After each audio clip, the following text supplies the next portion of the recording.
મિત્રો આ વખતે ભીંગ પડી ગઈ છે બરાબર. 17મી તારીખે જોબ છોડી તાત્કાલિક અસરથી બીજી કંપનીમાં 18 તારીખે જોઈન થવાનું હતું. હવે મિત્રો પ્રોબ્લેમ એ છે કે જે નોકરી છોડીને એ મને 31 તારીખે પગાર દે નહીં. એ ફૂલ એન્ડ ફાઇનલ આવશે 1.5-2 મહિના પછી. અને જેમાં જોઈન થયો ને એ મને આખર તારીખે પગાર દે નહીં. એ મહિનો ઠેકાડીને એટલે કે 1.5 મહિના પછી દે. એટલે મિત્રો આ મહિનાના એન્ડમાં છે ને ભીંગ પડવાની છે. એટલે ક્યાંકથી કોકની પાસેથી પૈસા લેવા જોઈએ. તમારા કોઈ દોસ્તારને કયો ને. એ વાત સાચી કીધી બરાબર.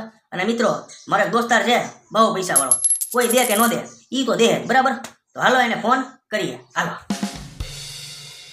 લા લા લા.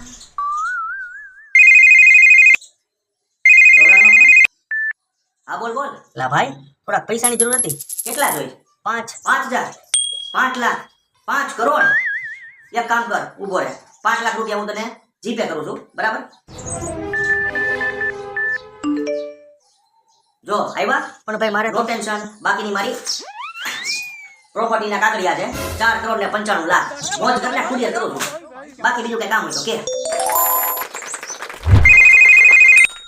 હા બોલ બોલ. અલા ભાઈ થોડી પૈસાની જરૂર હતી. 1 મિનિટ મોડો પડ્યો. 1 મિનિટ તું વિશ્વાસ નહીં કર. હજી હમણાં એક જણને મેં છે ને 500 રૂપિયાની 2 ઠોકરી આપી. તો હવે આવતે વર્ષે. હા બોલ બોલ. ભાઈ થોડીક પૈસાની જરૂર હતી. એટલે હું તને જ ફોન કરતો હતો. મારે છે ને 10,000 રૂપિયા જરૂર છે. હા બોલ બોલ. એ ભાઈ થોડીક પૈસાની જરૂર હતી. યાર જો મારી પાસે પૈસા છે બરાબર, ખોટું નહીં કહું, પણ સંબંધમાં પૈસો નથી ઘૂસાડવાનો બરાબર. એટલે હું તને રૂપિયો નહીં દઉં, બાકી દોસ્તી લાખની બરાબર. હા બોલ બોલ. ભાઈ થોડીક પૈસાની જરૂર હતી. યાર મારી પાસે છે નહીં, હોત તો દઈ દે. હા બોલ બોલ. ભાઈ થોડીક પૈસાની જરૂર હતી. અરે હું ખુદ દવાખાનામાં છું. મારું હરસ મસાનું ઓપરેશન છે અને મારી ઘરવાળી છે ને એને 12મું બાળક છે ને એ ઓન ધ વે છે, ગમે ત્યારે આવે એમ છે. તો હું તને શું કહું છું કે 50-60 હજાર છે તું મને દઈ દે. આ તો સોય તો હામો યાર. હા બોલ. 5,000 રૂપિયાની જરૂર હતી. યાર 5,000 જેવડી મોટી રકમ તો મારી પાસે નહીં હોય. એક કામ કર, હું મારા બધા મિત્રોને છે ને ફોન કરીને જાણું છું, વ્યવસ્થા કરું છું બરાબર. વ્યવસ્થા થાય એટલે હું તને કહું. હે તો રહેવા દે ભાઈ, હું એ જ કરું છું અત્યારે. ફ્રેન્ડ્સને ફોન કરીને જ વ્યવસ્થા કરું છું.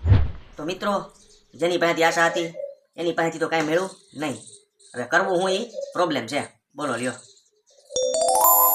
લ્યો. આટલા બધા પૈસા ક્યાંથી આવ્યા તારી પાસે? મેં બચાવીને રાખ્યા હતા. હે બોલો મિત્રો લ્યો. આ દર મહિને મારી પાસેથી રૂપિયા લેતી કે મારું પાકીટ એમાંથી ચોરી લેતી બરાબર. એ પૈસા છે ને એ અત્યારે કામ લાગે છે. આ 10 નથી, આ વધારે છે બરાબર. તો થેન્ક યુ. એટલે મિત્રો આપણા ઘરના હોય ને એ પૈસા માંગતા હોય તેને દેવા બરાબર. આ ઇમરજન્સીમાં કામ લાગશે. હાલો ત્યારે મળીએ નેક્સ્ટ વિડીયોમાં.